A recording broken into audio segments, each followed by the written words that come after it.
guess early intervention service, like most early intervention services, is a time-limited service. And really the group is for, we say a carers group, but it's really for family and friends of people who we're kind of working with directly in the team. And I suppose the kind of question comes up, is sort of when somebody comes up to the 3 years and then they move on from the team, kind of what's available, I guess, for families, particularly if someone's been kind of coming to the group regularly, they might be thinking about what next. And I guess when we've, sort of had those conversations with people in those sorts of situations, we've sort of decided that that the group kind of can continue. They can continue with the group for perhaps 3 months, and I suppose that sort of links with other sort of resources that there are around.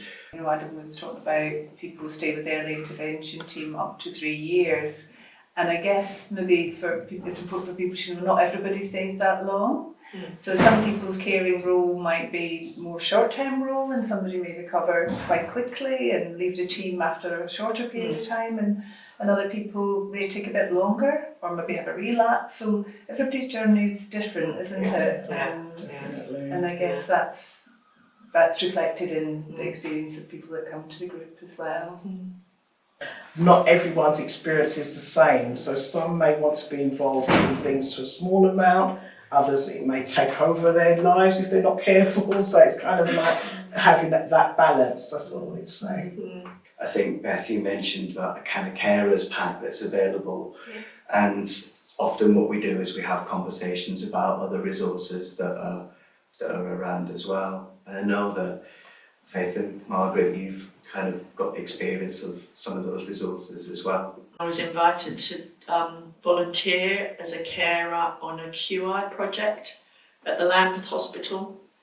And then at the end of that project, I was asked to go to present the outcomes of the project.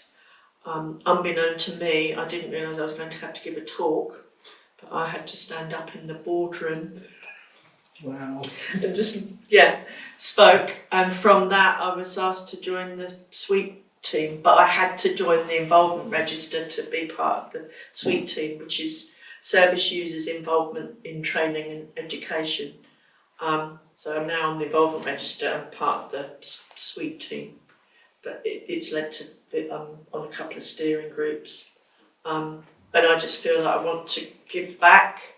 And also make sure that some of the things that happen to our son don't happen to somebody else, and also talk about the good things that have happened.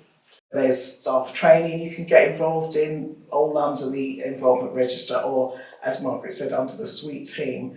But it's a place that you can build your confidence, because if you've been out of sort of at home for a long time, not at work, or you've had this kind of caring responsibility that has kind of come on suddenly or gradually, you may have given up your work, you might have taken less hours or so, and that does help with confidence building. And also it's a supportive environment, because it's others that have either been through services themselves or have supported loved ones through the services. So from that point of view, you've got that kind of compassion, and to see how we explain things to staff from our point of view, and for staff who may not have that experience to understand our experiences, I think is really invaluable. I didn't think about the confidence bit, because if someone had said to me 10 years ago, you'll be standing up in a room in front of 50 plus people telling your story, I wouldn't have believed them. No. And I think as well, you actually don't know what you can do until you actually start doing it. No. Because a lot of the things that I've done, presentations and sharing slides, even something simple like that, I didn't even know what Teams was until we started working online. I was like, I don't know what that is. Yeah. So it's about that kind of step by step, but it's also about finding what you find interesting and what you find rewarding, and also that your skills can be transferred. I mean, we've been working on the Shani Lewis training programme, and that's sharing of slides, and it's doing breakout rooms, and you think, well, you know, is this me?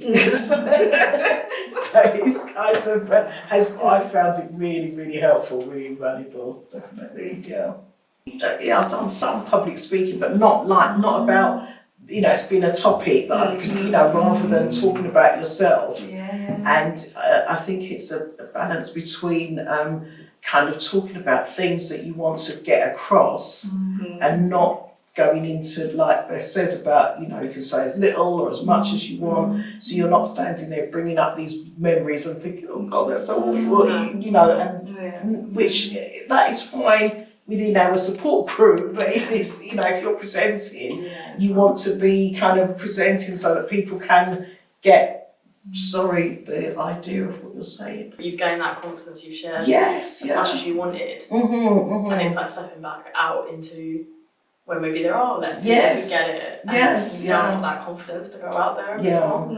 It's not an easy task to talk about things that are quite personal and quite, you know, it's kind of like a rough time, and also being aware of who you're talking to and how much what I say might impact others. So I might be saying, oh, I've had such an awful time, oh my gosh, all right, thanks very much, bye. And you think, well, everyone's working from home, you've left them with that last kind of conversation. So I think that is also a responsibility that we have. Yeah. In my mind, there was still a lot of stigma attached to mental illness.